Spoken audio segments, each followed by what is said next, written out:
I think that's a fair representation of the situation here at the moment, Dan. Essentially, what will happen today and tomorrow, we know for certain, is the House of Lords, the upper chamber in the British Parliament, will take up this legislation that was passed by the lower chamber, the House of Commons, last night. This is to try and block a no-deal Brexit at the end of October. You'll remember that is the current deadline for the UK to exit the European Union. What they'd like to see is for Parliament to have the final say nearer that deadline if the current Prime Minister Boris Johnson is able to get some kind of different deal from the European Union between now and then. And if he's not able to and Parliament's not happy with what is offered to them, then they would push him, or whoever actually ends up being Prime Minister, but most likely him, to postpone Brexit up until the end of January.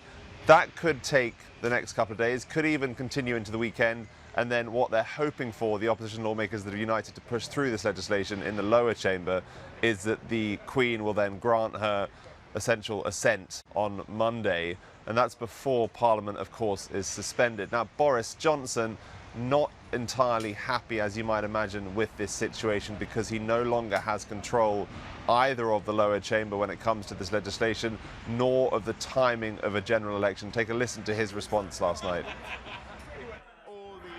Mr. Speaker, it is completely impossible for government to function if the House of Commons refuses to pass anything that the government proposes. And in my view, and the view of this government, there must now be an election on Tuesday, the 15th of October.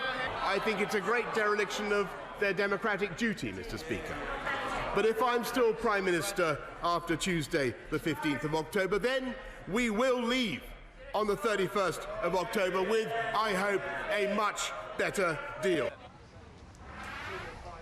And Matt, what Boris Johnson is pushing for here is an election before that Brexit deadline. And people I've been speaking to here say that's because he would campaign on a platform to take the UK out of Europe on that date, one he's promised again and again he will manage to achieve. And of course, that's something the opposition might not want to see him be able to campaign on.